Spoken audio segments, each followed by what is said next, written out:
Жана айтып калбадыңыз, гүлүк, аргымак, тулпар, анан кийин будан дулдул. Эмне менен айырмаланат? Юдахин деген абдан белгилүү тилчи болгон. Ошо кишинин сөздүгүндө бир эле сөз чечмеленген. Ал буданды чечмелепти.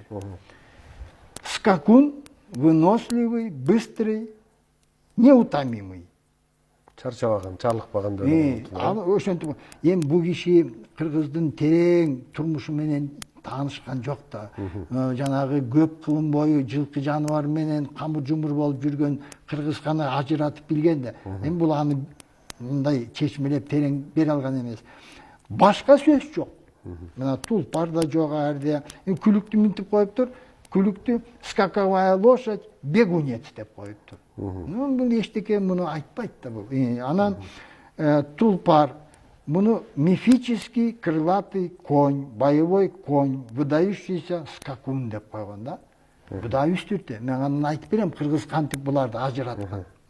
Андан кийин Карасаевда дулдул деген сөз бар. Бөлөк сөз жок, дулдулду минтип койгон, чарчабаган, чыдамкай, жомоктоудай деп койгон да.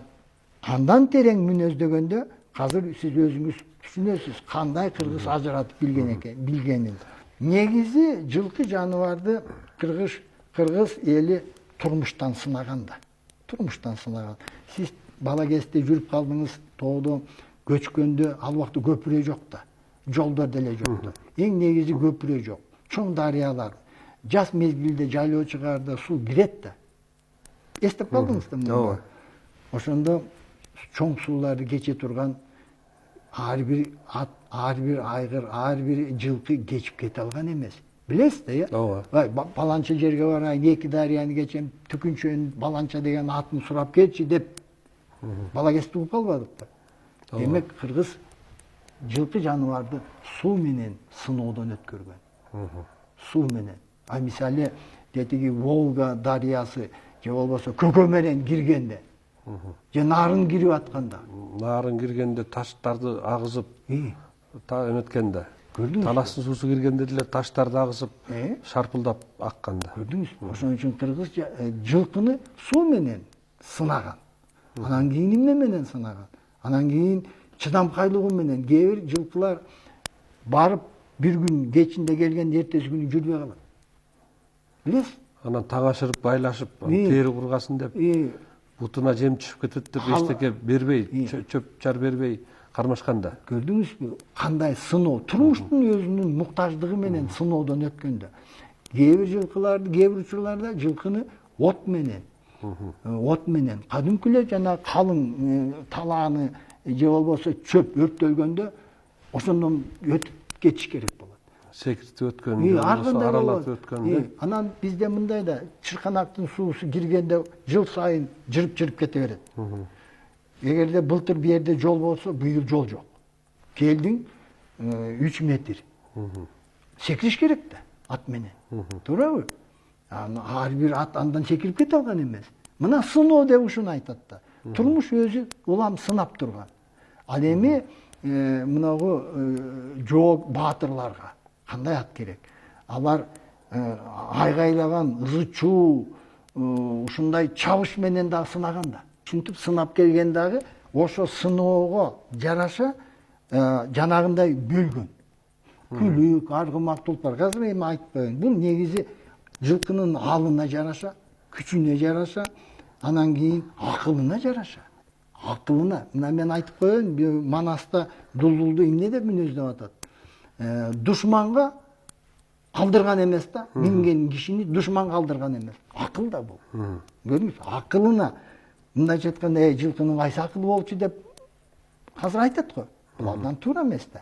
Акылдуу жылкы адам менен эле сүйлөбөсө эле калганын баарын билип, баарын көрүп турган. Эми мына четинен баштайлык. Тулпар, будан, дулдул деп айттыңыз. Мына жана жүрүшүндө дагы жорток деп коет. Жорток жүрүш турган жеринен эле желип кетет. Ушундай аттар бар. Мингенде эле ооздукту алып кетет, алагач. Тарта албайсың. Кичине жылыш үчүн бир аз таскактаганын да кереги жок турбайбы? Турган жеринен кетет. Же болбосо жүйрүк деп коет. Бул бир күндүк жол чуркаганга, анан кийин мындай байга алганга жарап берет. Бирок 3 күндүк жолго чыдабайт. Шырдакбектин бос жоргосун 6 айлык жолду 6 күндө өткөн деп айтылат эмеспи? Туура. Эми кандай болот? Күлүк деген ал эми байгеге чабылат. Кыргыздар чапканда эр токуму жок. Жаш балдар. Эмне үчүн? Анткени жүк болбосун дейт. Тердик салып коет, же талпак салып коет деп анан чаба берет. Негизи жүк болбосун дейт. Ошон үчүн муну күлүк дейт, байге алгандарды. Ар кандай аламан байге болот, анан кийин күлүктөрдө багы бышты асыйлып бөлүп чабат да. Бул күлүк деп коет. Күлүк менен аргымактын айырмасы кандай? Күлүктөн кийин аргымак. Аргымак бул ошол эле күлүк, бирок ал чыдамкай күчтүү. Мисалы илгери улак тартканда көкбөрүнү эми азыр көрөрмандарга ылайык болсун деп чектеп койбодубу? Ооба. Бияктан 5 адам, бияктан 5 адам. Ворота кылып футбол сыяктуу кылып, Илгери чоң көкбөрүдө мындай болгондо, мисалы улакты Кашка суудан берет эки тарапка. Маарасы тияк Ската курорт, тияк болсо Беловодский. Ушундай. Канча адам атчан катышат, чек жок. 200-300 адамдар катышкан. 200-300 адам. Ортодо 2 дарыя. Канча кыр бар, канча сай бар, канча жар бар. Ушунун баарын албетте бир адам эч качан мындай улакты алып маарага жеткизе алган эмес. Демек жамаатташуу болгон да. Азыр команда деп коет. Бирине-бирине өткөзүп, бири-бирине өткөзүп. Ошондо аттар дагы, сен топ жарасың сен. Топ жарып туруп улакты алып чыгасың. Буга бересиң. Мунун күлүгү күчтүү. Тетиги кырга чейин алып барат. Анан кийин буга бересиң. Тетиги дарыядан муну атканы алып кетет деп. Көрдүңүзбү? Демек аргымак деген бул ошол эле күлүк, бирок күчтүү. 3 саат, 4 саат, 5 саат чыдап бергенде аргымак деген кыргыз. Эми тулпар деген эмне? Аргымак менен тулпардын айырмасы эмнеде?